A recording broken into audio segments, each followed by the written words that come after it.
Tanya Perez, and this is my audience. Hello, my topic is abortion. My specific purpose for this speech is to inform you guys when abortion becomes the only option. To do this, I will first define abortion.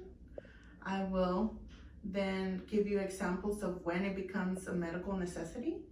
And I will let you know of some states who are already delaying care. As we all know, abortion is a major controversial topic, especially around election times. But did you know that for some women, it's a life-saving treatment? In my research, I came across some information that I want to share with you all. First, abortion, as defined by the Merriam-Webster Dictionary, is the termination of a pregnancy after, accompanied by, resulted in, or closely followed by the death of the embryo or fetus. There's two ways abortions are conducted. The first way is medical abortion, as defined by the Mayo Clinic, use of medications prescribed by medical professionals to end a pregnancy. Some of you might know this as the abortion pill. And this is most effective during the first trimester. Another way abortions can be done is in clinic abortions.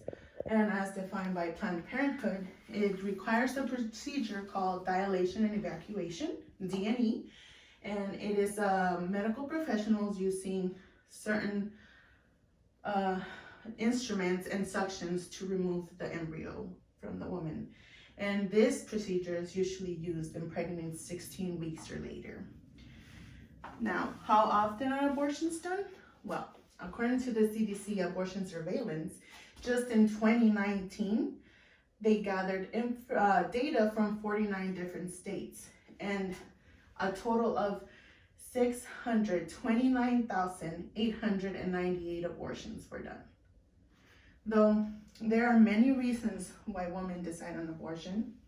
You know, some may be personal. They might interfere with their education. They could not have the partner with them and don't want to be a single mother. Or some of them are just not mentally, financially, or physically even ready to have a kid. Whatever the reason may be, during my speech, during my in research, I came across ways or certain times when it's absolutely necessary. One of them is severe case of preeclampsia. What this means is that during pregnancy, usually 20 weeks of pregnancy and on, the woman will develop abnormally high blood pressure, life-threatening. In some cases, mostly, medication will help and it'll bring the blood pressure down and it's able to be maintained.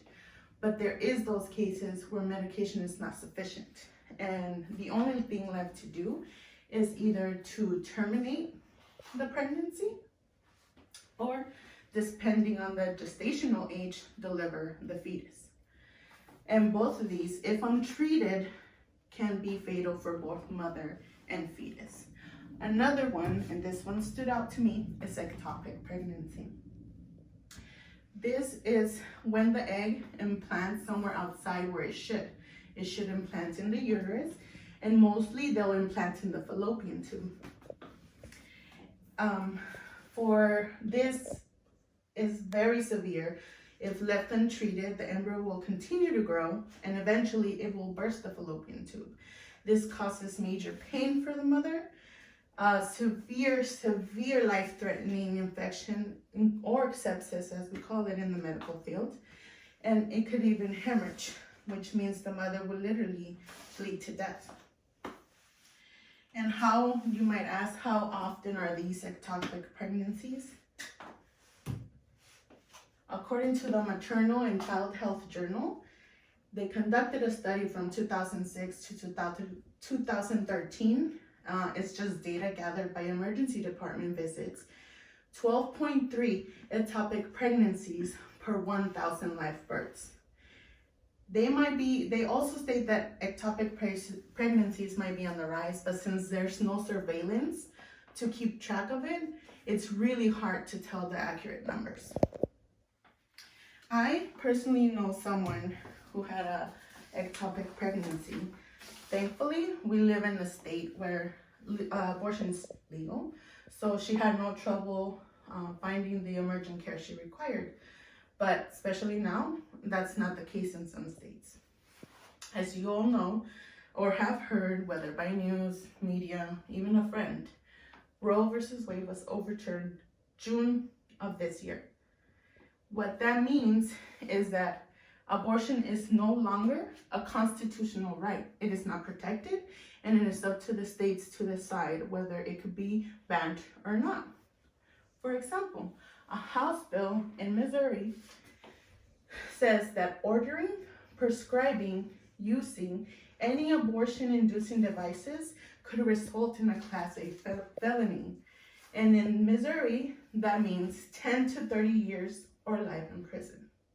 And another article I came across, the Texas Tribune, it says that in Texas, doctors are afraid to provide abortion care under the new, very restrictive abortion laws. They state that though the state does have exemptions to save the mother's life, it is very unevenly and insufficiently applied, and that the patient basically has to be at death's door to qualify for the treatment. So clearly, already in some states, there's posing delays on very required treatments that some of these women could need.